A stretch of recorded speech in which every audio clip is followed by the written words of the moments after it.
Good morning मेरे प्यारे शिक्षक भाइयों और बहनों और मेरे हृदय प्रिय विद्यार्थियों, आप सभी के सामने मैं एक और बार प्रस्तुत हूँ आज विज्ञान के महत्वपूर्ण प्रश्नों का वीडियो लेकर।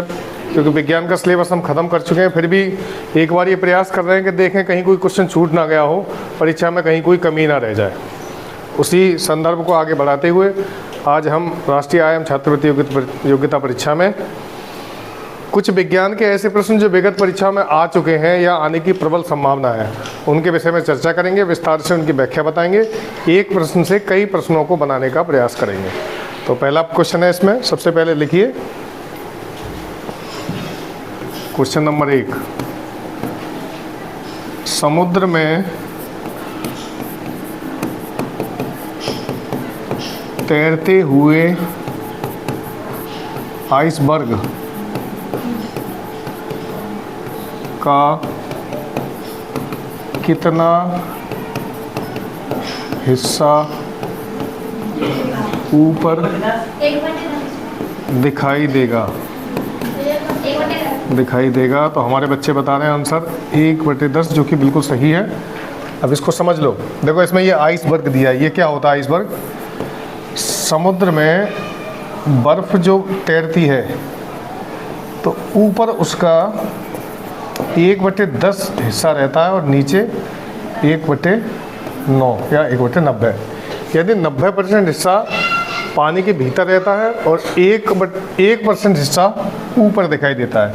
इसी कारण से जब टाइटैनिक जहाज़ आया था और उसको दिखाई नहीं दिया यहाँ कुछ है और वो इससे आगे टकरा गया, और 1913 में ये महान नॉन सिंकेबल जहाज़ था, नॉन सिंकेबल यानी न डूबने वाला जहाज़। जब टाइटैनिक बना था तो उसको ये बारे में ये कहा गया था कि कभी डूबेगा नहीं, लेकिन आइसबर्ग से टकराने के कारण, और टकराया क्यों था? यही गलती हुई थी कि आइसबर्ग की छोटी सी पिन दिख रही थी कि भाई ये छोटा सा टुकड़ा ही तो है बर्फ का, क्या ऐसे तो पार कर जाएंगे, लेकिन ये पूरा नीचे पहाड़ था। क्या था? जिससे ये टकराया और उलट पलट हो गया और पूरा डूब गया। ठीक है, अगला क्वेश्चन देखते हैं। क्लियर हो गया? पानी में पड़ी बर्फ, जैसे जब भी हम शरबत पीते हैं या पानी ठंडा पानी पीते हैं, कोल्ड ड्रिंक पीते हैं, उसमें बर्फ़ का क्यूब डालते हैं तो आप देखते हैं तो बर्फ़ तैरती है, लेकिन 9% नीचे होती है, 1% ऊपर होता है, मात्र 1% दिखाई देती है। ठीक है, अगला देखें। ये कल मैंने बताया था, इसको और क्लियर कर लेते हैं। बर्फ़ के 2 टुकड़े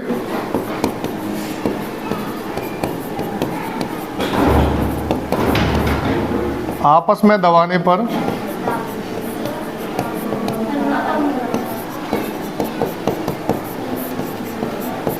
क्यों चिपक जाते हैं?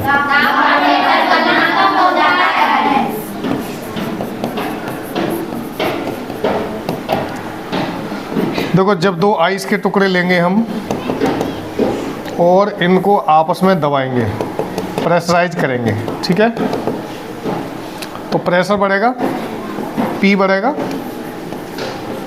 और प्रेशर बढ़ने से गलनांक पर क्या असर पड़ेगा?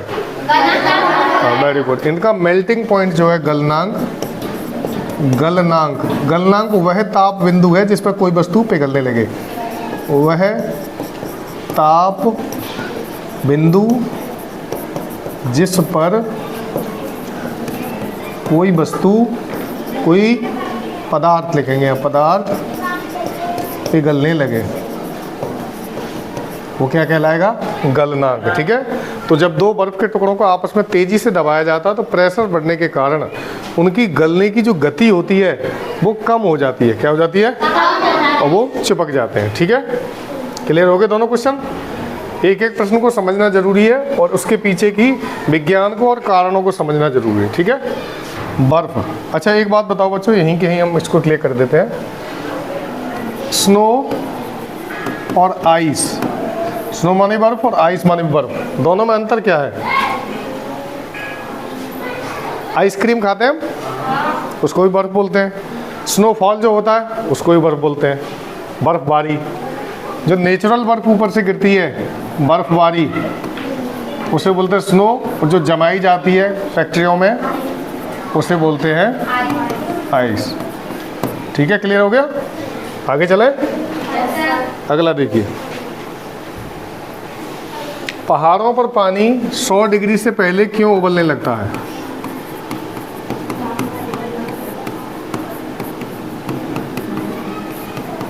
सौ डिग्री सेंटीग्रेड से पहले क्यों उबलने लगता है? आंसर दीजिए। आप कमेंट बॉक्स में लिख सकते हैं इसका आंसर क्या है। हाँ, इसका आंसर वायुमंडलीय दाब ही है, लेकिन बताओ कम होता है या ज़्यादा होता है? जैसे जैसे हम समुद्र तल से ऊपर बढ़ेंगे, ये सी सरफेस है, जैसे जैसे ऊपर जाएंगे हम तो एटमॉस्फेरिक प्रेशर जो है क्या होगा? कम होगा। क्या होगा? तो दाब कम होने से क्या हो जाता है? क्वथनांक बढ़ जाता है। ठीक है, और पानी जल्दी उबलने लगता है। क्वथनांक समझ गए? वह ताप बिंदु जिस पर कोई द्रव उबलने लगे उसे क्वथनांक बोलते हैं। लिख लीजिएगा, वह ताप बिंदु जिस पर कोई भी द्रव उबलने लगे वह उस द्रव का क्वथनांक कहलाएगा। आगे लिखिए, साबुन के बुलबुले का दाब कैसा होता है? साबुन का बुलबुला बनाया कभी आपने?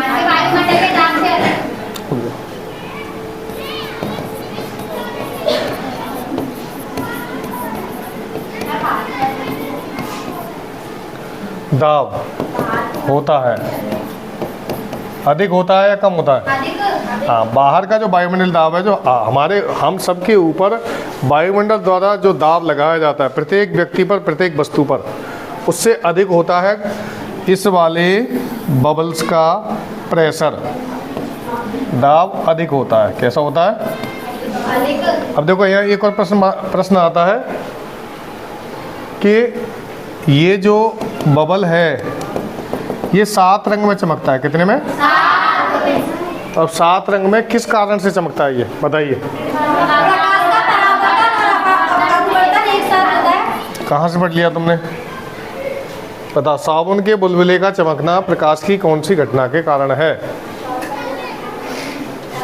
ये होता है प्रकाश का ध्रुवीकरण, पोलराइजेशन ऑफ लाइट। ठीक है, अगला लिखेंगे। ये भी मैंने क्वेश्चन कल लिखाया था कि बैरोमीटर का पारा अचानक से गिर जाए, Hg का मान क्या होगा? लिख लीजिए, बैरोमीटर का पारा, ये बैरोमीटर है, इससे क्या नापते हैं? क्या नापते हैं? कोई बच्चा भूकंप बता रहा था। वायुमंडलीय दाब। देखो जरा कौन बेचैन है आ जाकर। तो बैरोमीटर का जो पारे की रीडिंग है, इसमें लिक्विड पारा भरा होता है जो कि द्रव धातु है। क्या है? ये अचानक शून्य हो जाता है। कैसा हो जाता है? इसका मतलब होता है कम दबाव का क्षेत्र बनना।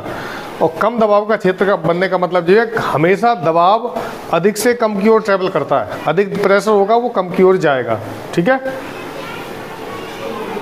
जैसे देखो एक नली से 2 गुब्बारे जोड़ दिए, एक नली से 2 गुब्बारे जोड़ दिए और बीच में लगा दिया स्टॉपर। क्या लगा दिया?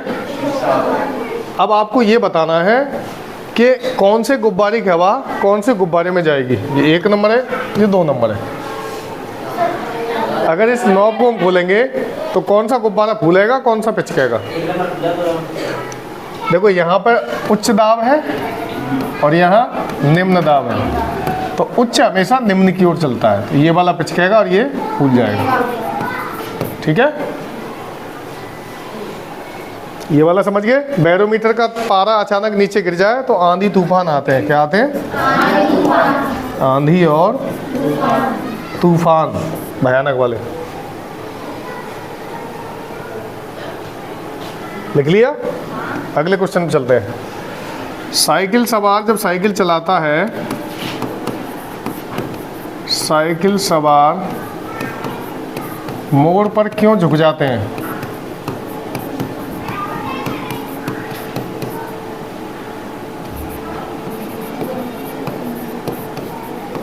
बताइए, मोटरसाइकिल सवार या साइकिल सवार सभी झुकते हैं। बेराम का जरूरत तो कहाँ से आ गया? जैसे ही कोई मोड़ आएगा और एक आदमी साइकिल चला रहा है, मान लो हैंडल लगा के, तो वो यहाँ आते आते थोड़ा सा बेंट हो जाता है। क्यों? जब भी हम टेढ़े होते हैं, आप सबने देखा होगा, जब हम बाल्टी उठाते हैं, कोई वजन उठाते हैं, तो अपने शरीर को थोड़ा सा झुका लेते हैं ऐसे करके, ठीक है, या हाथ इधर कर लेते हैं। ये सब क्या घटनाएं होती हैं? हम अपने गुरुत्व केंद्र को व्यवस्थित कर रहे होते हैं। सेंटर ऑफ मास को हम सेंटर में लाने का प्रयास करते हैं। हमने बाल्टी लेके चले हो, बड़ी बाल्टी लेके कभी चलते हैं ना, थोड़ा झुक के चलते हैं। अक्सर दूध वाले जो भैया होते हैं, वो जो टंकी बड़ी बड़ी ले जाते हैं, वो भी अपनी साइकिल को टेढ़ा चलाते हैं, और टेढ़ी साइकिल चलती भी जाती है आराम से, तुमने देखा होगा। तो ये सारी घटनाएं होती हैं गुरुत्वीय केंद्र को व्यवस्थित करने के लिए। लिख लो, गुरुत्वीय केंद्र को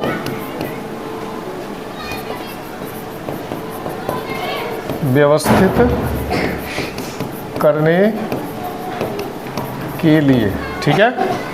सेंटर ऑफ मास, गुरुत्वीय केंद्र एक ही चीज होते हैं। या इसको संतुलित करने के लिए, व्यवस्थित करने के लिए, या संतुलित, दोनों लिख सकते हैं। अब ये केवल एक ही चीज में नहीं है। देखो, ये ऐसे भी आ सकता है, मोटरसाइकिल सवार क्यों झुकते हैं, या साइकिल सवार क्यों झुकते हैं, या बाल्टी लेकर हम टेढ़े क्यों हो जाते हैं, दूध वाले भैया टेढ़ी साइकिल क्यों चलाते हैं। इन सभी की घटनाओं का एक ही कारण है, सेंटर ऑफ मास को व्यवस्थित करने के लिए। अगला लिखा, विस्कोसिटी, श्यानता की इकाई क्या है? श्यानता,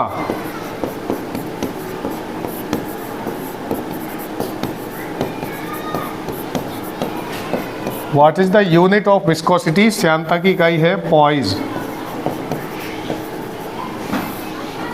अब ये श्यानता क्या बला है? देखो, द्रवों का वह गुण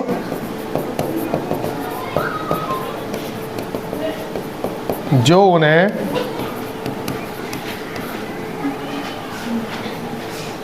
बहने से रोकता है।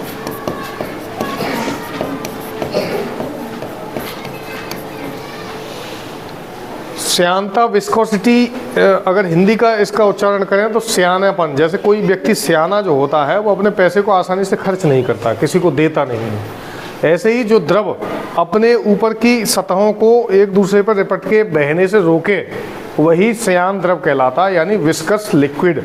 और सबसे ज़्यादा विस्कोसिटी होती है शहद की। किसकी होती है? शहद। और पानी में पूछा जाए तो देर में कौन बहेगा? शहद। और पानी जल्दी बहेगा, ठीक है। और ताप बढ़ने पर, अगला क्वेश्चन लिख लेना, ताप बढ़ने पर श्यानता पर क्या असर पड़ता है? टेम्परेचर बढ़ाएंगे तो विस्कोसिटी जो है, ताप बढ़ने पर कोई भी ठोस चीज़ होती है, वो उसके मॉलिक्यूल्स की भी एनर्जी आ जाती है और वो दूर दूर हटते हैं, यानी वो पिघलने लगता है। क्या होता है? तो ताप बढ़ने पर श्यानता बढ़ जाती है। क्या होगा? घट जाती है, सॉरी, घट जाती है। श्यानता बढ़ जाने का मतलब तो और गाढ़ा हो जाना है। श्यानता घट जाने का मतलब जो है, द्रव पतला हो जाता है। तुमने देखा होगा, हम कढ़ैया में अक्सर जब तेल देते हैं तो कुछ समय बाद जो तेल गाढ़ा होता है, वो पानी की तरह छलछलाने लगता है। देखते हैं, हम रोज ही अपनी किचन में देखते होंगे। आगे लिखें, गीली गर्मी क्यों परेशान करती है? अब ये क्या भला है?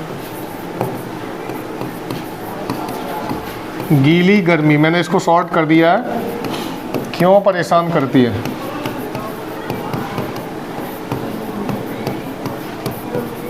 देखो बच्चों, गर्मी दो तरह की होती है, सूखी और गीली।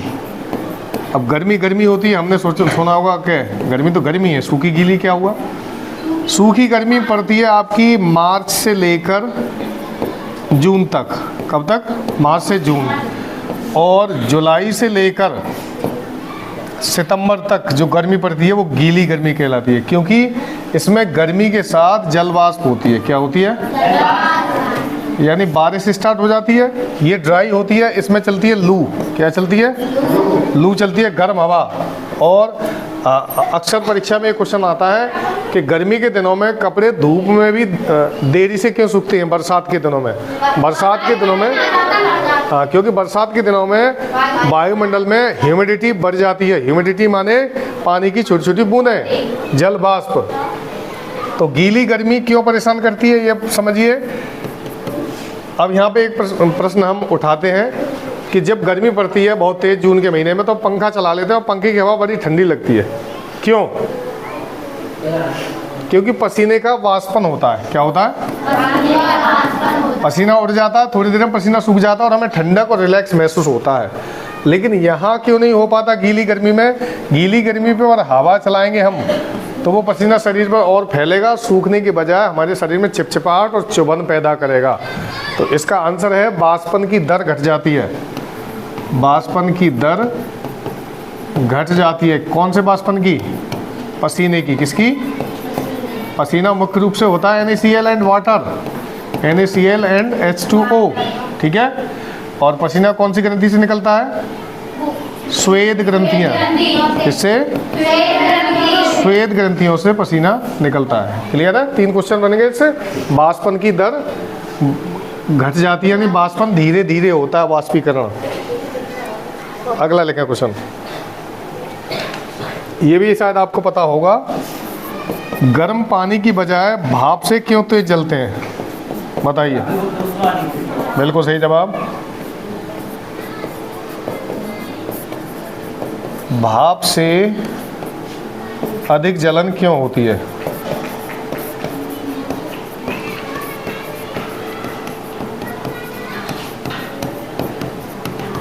देखिए, कोई भी बीकर में अगर पानी है उसको हमें खौलाना होगा तो वो हमारा पानी 100 डिग्री पर खुल जाएगा। कितने पर? 100 डिग्री। और अगर रोटी में, फूली हुई रोटी में है, उंगली डाल देंगे हम तो इसमें होती है लेटेंट हीट, यानी गुप्त ऊष्मा।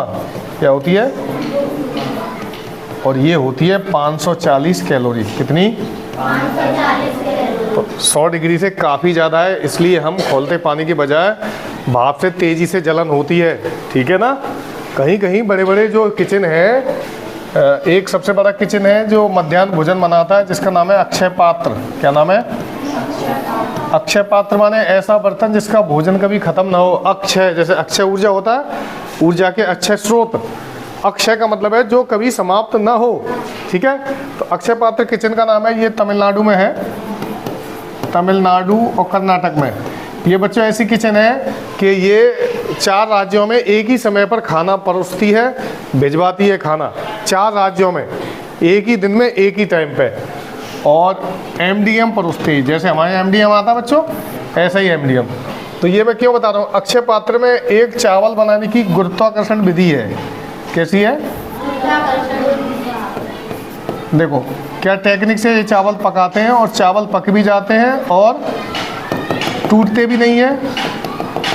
देखो तुम्हें मालूम है हर पृथ्वी पर गिरती हर एक चीज़ नीचे mg फोर्स लगता है और गुरुत्वाकर्षण बल के कारण वो नीचे गिरनी ही है। तो ये ऊपर से भीगे हुए चावल, कैसे भीगे हुए चावल पकाते हैं हम, भीगे चावलों को नीचे गिराते हैं और इसमें होती है हीट। क्या होती है? ऊष्मा, बहुत तेज ऊष्मा निकलती है इस पाइप में। ऊपर से कच्चे चावल गिराते हैं, नीचे भगोना रख दिया और ये चावल टनाटन पके हुए पैदा मिलते हैं। नीचे पके हुए चावल आ जाते हैं आराम से। ठीक है ना? तो इसमें 2 विधि अपनाते हैं। एक तो हीट, जो ऊष्मा होती है। क्यों पका रही थी चावलों को? क्योंकि इसकी गुप्त ऊष्मा कितनी है? 540। ये बहुत तेज हीट पैदा करती है और ऊपर से गिरते हुए चावलों को रास्ते में ही पकाकर नीचे आपको पके हुए चावल मिल जाते हैं। ये अक्षय पात्र किचन है। क्या है? किचन। ये भारत के कई राज्यों में खाना पहुंचाती है। मध्याह्न भोजन MDM जो हम लंच में खाते हैं, जो भारत सरकार द्वारा सरकारी स्कूलों के बच्चों को फ्री में दिया जाता है। ठीक है? क्लियर हो गया? क्या ही क्वेश्चन मिले इसमें से हमें? ये गुरुत्वाकर्षण विधि द्वारा चावल पकाए जाते हैं भाप की हीट से, और भाप की गुप्त ऊष्मा कितनी होती है? 540 कैलोरी। इसीलिए अगर पूरी में या रोटी में उंगली चली जाए तो बहुत तेज जलन होती है। ठीक है ना? चलिए आगे देखते हैं। अतिचालकता का उदाहरण है। अतिचालकता,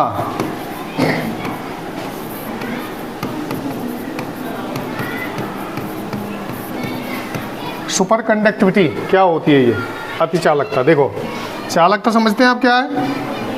क्या है चालक? किसी भी धातु में ऊष्मा और विद्युत का चलना चालकता कहलाता है, कंडक्टिविटी।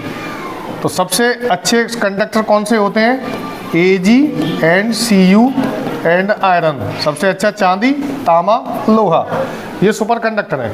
तो अति चालकता क्यों होती है?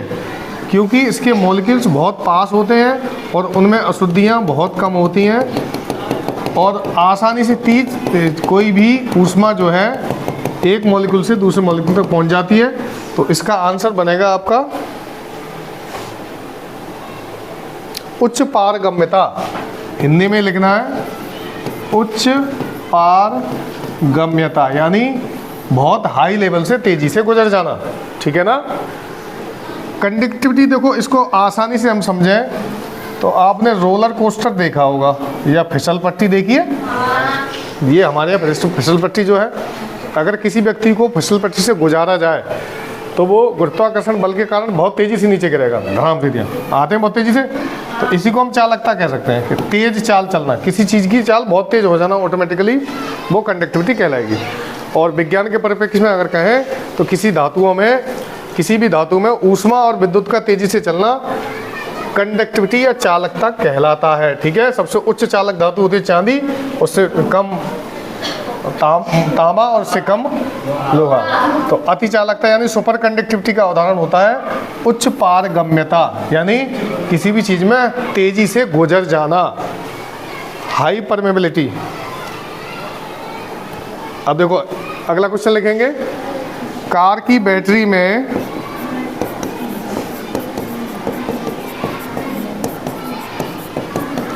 कौन सा विद्युत अपघट्य होता है?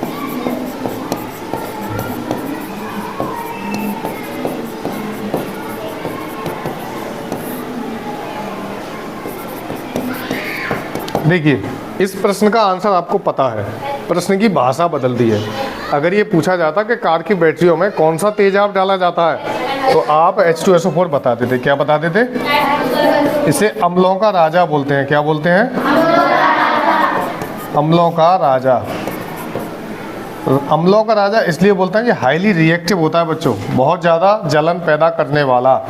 और अम्लराज अलग होता है, यहाँ दो क्वेश्चन क्लियर कर देना। अम्लराज अलग है और अम्लों का राजा अलग है। अम्लराज होता है HNO3 प्लस HCl का मिश्रण, इसको बोलते हैं अम्लराज। क्या बोलते हैं? इसमें सोने को घोला जाता है। किसको? सोने को किस में घोला जाता है?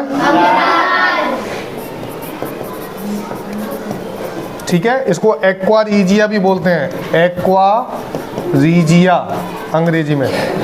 तीनों शब्द याद रखना, एक्वा रीजिया, अम्लराज, HNO3 और HCl 3:1 के अनुपात में ये मिले होते हैं। ठीक है? अम्लराज। तो नीतू मैडम पूछ क्या करेंगे विष्णु तो सर वीडियो बना रहे।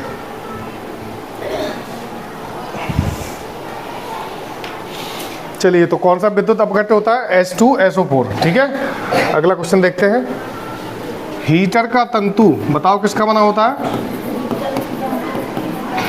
हीटर की जो स्प्रिंग होती है बच्चों H2SO4 की, देखा आपने हीटर? हीटर आजकल बहुत कम चलते हैं क्योंकि ये बहुत बिजली खाते हैं अति मात्रा में। ये होता है हीटर का तंतु। ठीक है? हीटर का तंतु किसका बना होता है बताइए? उच्च गलनांक वाली धातु है एक, बताओ। मिश्र धातु है उच्च गलनांक वाली, नाइक्रोम। किसका बना होता है? निकिल, क्रोमियम, आयरन, 3 धातुओं से मिलकर नाइक्रोम बनी होती है। इसका उच्च गलनांक होता है, इसलिए हीटर की स्प्रिंग देखी है। हीटर देखा किसी ने? हाँ, हीटर जो देखा होगा आपने, किसी ने हीटर? हाँ, तो हीटर की जो स्प्रिंग होती है बच्चों वो उच्च गलनांक वाली होती है। क्यों? अगर किसी चीज़ को गर्म किया जाए, तुमने देखा लोगों को गर्म करेंगे तो कुछ देर बाद वो पिघलने लगेगा, मुलायम हो जाता है, तो वो बिगड़ जाएगा। लेकिन नाइक्रोम को क्यों इस्तेमाल करते हैं कि इसका उच्च गलनांक होता है, यानी बहुत देर में गलेगी ये, इसलिए हीट भी देती रहेगी और हम सब्जी भी पका लेंगे, खाना भी पका लेंगे। लेकिन ये बहुत महंगे होते हैं बिजली खपत के हिसाब से, ये बिजली बहुत ज़्यादा खाते हैं। 1000 वाट का होता है कम से कम एक हीटर, कोई 2000 वाट का भी होता है।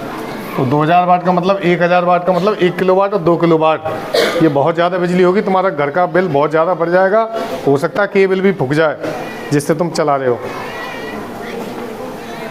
अगला लिखेंगे, त्रिविमीय चित्र किसके कारण बनते हैं? 3 डायमेंशनल स्ट्रक्चर।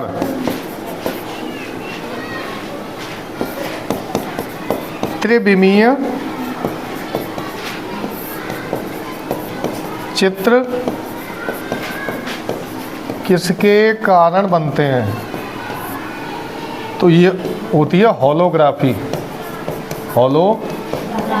कभी कभी आपने किसी डिब्बे पर, दवाई के डिब्बे पर या कुछ देखा होगा, चमकता हुआ चिन्ह होता है, या फिर मैं तुम्हें दिखाऊं स्पष्ट होलोग्राम क्या होता है, आपने देखा है?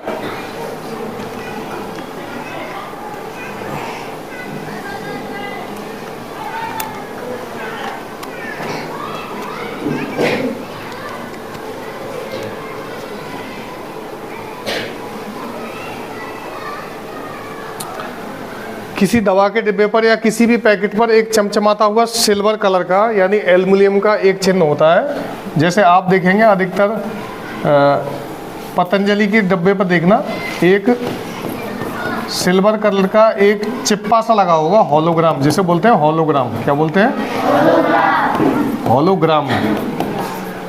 इसमें 3 तरह, घुमाने पर 3 प्रकार की आकृतियां दिखते हैं, उसी को बोलते हैं होलोग्राफी। ठीक है, तो त्रिविमीय का मतलब होता है 3 डायमेंशनल, 3 स्ट्रक्चर दिखाई देती हैं उसकी।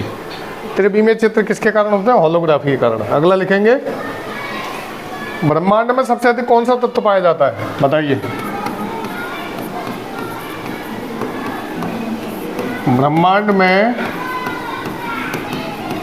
सबसे अधिक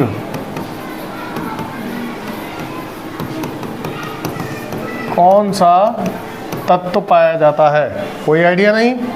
वही अपनी हाइड्रोजन। ठीक है, हाइड्रोजन भविष्य का ईंधन कहलाता है, उच्च दहन क्षमता वाला ईंधन।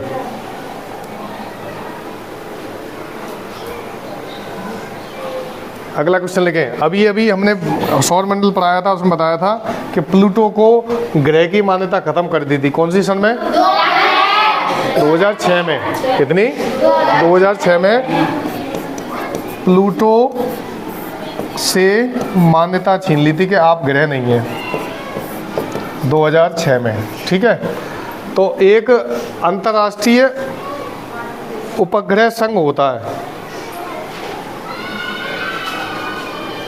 पेरिस में है उसका मुख्यालय, IAU, इंटरनेशनल एस्ट्रोनॉमिकल यूनियन। इसको लिखेंगे हिंदी में अंतर्राष्ट्रीय खगोलीय संघ। ध्यान से समझिए, ये पेरिस में है। कहाँ बेटा? पेरिस किसकी राजधानी है? फ्रांस की। किसकी? पेरिस में क्या पाया जाता है? Eiffel tower. सबसे ऊंचा था ये कुछ समय पहले, एफिल टावर। अब बहुत पीछे रह गया है।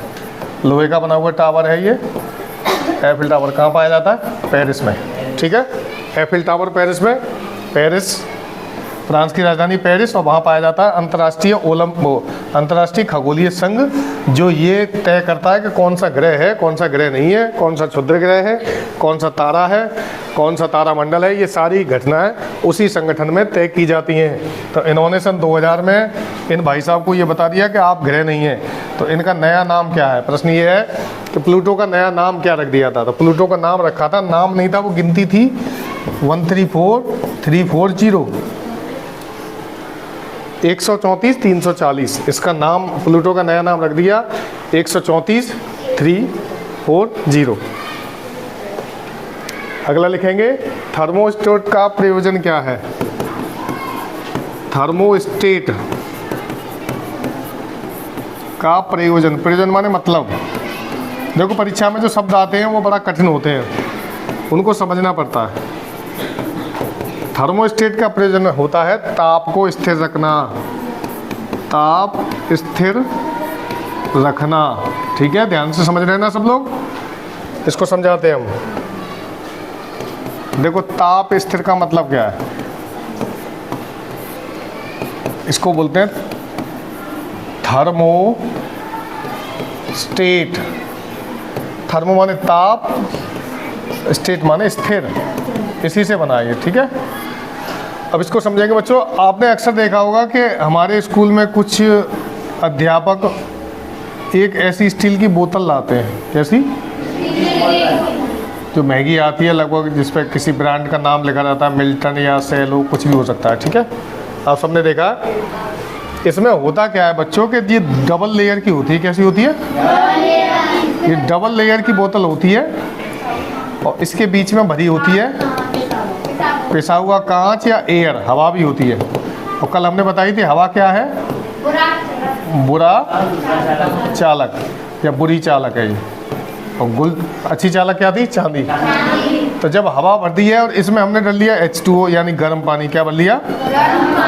गर्म पानी भर लिया या ठंडा पानी भर लिया गर्मियों में। अब ये पानी हमने मान लो गर्म पानी भरा सर्दियों में 70 डिग्री पे, और जाड़ों में भरा एकदम चिल्ड पानी, मतलब गर्मियों में भरा एकदम चिल्ड पानी और जाड़ों में गर्म पानी। तो हम गर्मियों में जो ठंडा पानी पीते हैं वो लगभग होता है 10 डिग्री सेंटीग्रेड का, ठीक है। अब ये थर्मोस्टेट होता क्या है? ये एक बीच में दीवार बनाता है जिससे ऊष्मा बाहर जा नहीं पाती और वो लॉक हो जाती है, ठीक है। हीट लॉक हो जाती है पानी की, यानी पानी हमने जिस तरह भरा था उसी तरह लगभग 24 घंटे रहेगा। और इस तरह रहेगा कि अगर गर्म पानी को तुम ठंडे बोतल में डाल दोगे, बर्फ़ के पानी में भी, तब भी उसका पानी गर्म ही निकलेगा। क्यों? क्योंकि ये जो बीच में आवरण था ये ऊष्मा को अंदर से ना बाहर जाने दे रहा है ना बाहर से अंदर आने दे रहा है। इसी को बोलते हैं थर्मोस्टेट। और इसी से बना बच्चों थर्मस। सुना कहीं आपने थर्मस? हम कहते हैं थर्मस दे दो, थर्मस की बोतल, ठीक है। हाँ, के छोटे बच्चों को बुलाएगा थर्मस फ्लास्क या थर्मस की बोतल लीजिए। थर्मस का मतलब ये है ताप, और इसी से बना थर्मोडायनामिक्स, ऊष्मा गतिकी। थर्मोडायनामिक्स, ऊष्मा गतिकी, ये एक विज्ञान है बच्चों। थर्मोडायनामिक्स में ही ऊष्मा के बारे में और थर्मल फ्लास्क के बारे में और बहुत सारे कॉन्सेप्ट के बारे में समझाया जाता है। एक शब्द से क्या शब्द बन गए? थर्मस बन गया, थर्मो फ्लास्क बन गया, थर्मोडायनामिक्स बन गया, ठीक है। थर्मो माने ताप होता है और ताप माने गर्मी कम या ज़्यादा, ताप कम होगा या ज़्यादा होगा, ठीक है। अब ताप से याद आया तो यहाँ दो ताप हम डिस्कस करेंगे। एक तो मानव शरीर का तापमान कितना होता है? 37 डिग्री सी और 98.7 डिग्री एफ। कमरे का तापमान 27 डिग्री सी और 32 डिग्री एफ फ़ारेनहाइट। ये दोनों प्रश्न आप याद कर लीजिएगा, परीक्षा में आ सकते हैं। 100% तो गारंटी नहीं है, लेकिन आ भी सकते हैं, ठीक है। तो ये कुछ महत्वपूर्ण प्रश्न थे। पूरी उम्मीद है कि आपको अच्छे से समझ में आए होंगे। मैंने पूरा विस्तार से समझाने का प्रयास किया है। तो आप आगामी परीक्षा के लिए तैयारी करते रहें मेहनत से। गुड लक, मेहनत से पढ़िए और पॉजिटिव फ्रेम ऑफ माइंड के साथ पढ़िए बच्चों। देखो, पढ़ाई के साथ साथ बच्चों मोटिवेशन की बहुत ज़रूरत पड़ती है। तो आप ऐसा ना सोचें कि हम जो पढ़ रहे हैं वो परीक्षा में आएंगे कि नहीं। अगर हम अच्छा सोचते हैं, धनात्मक सोचते हैं, तो सारी चीज़ें, पूरा ब्रह्मांड उसको हमारी धनात्मक ऊर्जा में परिवर्तित कर देता है, ठीक है। जैसे कि अगर हम ये सोचें कि हम अच्छा पढ़ रहे हैं तो हमारे सामने अच्छी अच्छी बातें आएंगी और अच्छी अच्छी बातें हम सीखेंगे। इन्हीं शब्दों के साथ मिलते हैं अगले वीडियो में। चैनल को लाइक करें, सब्सक्राइब करें और शेयर भी करते रहें। Thank you very much.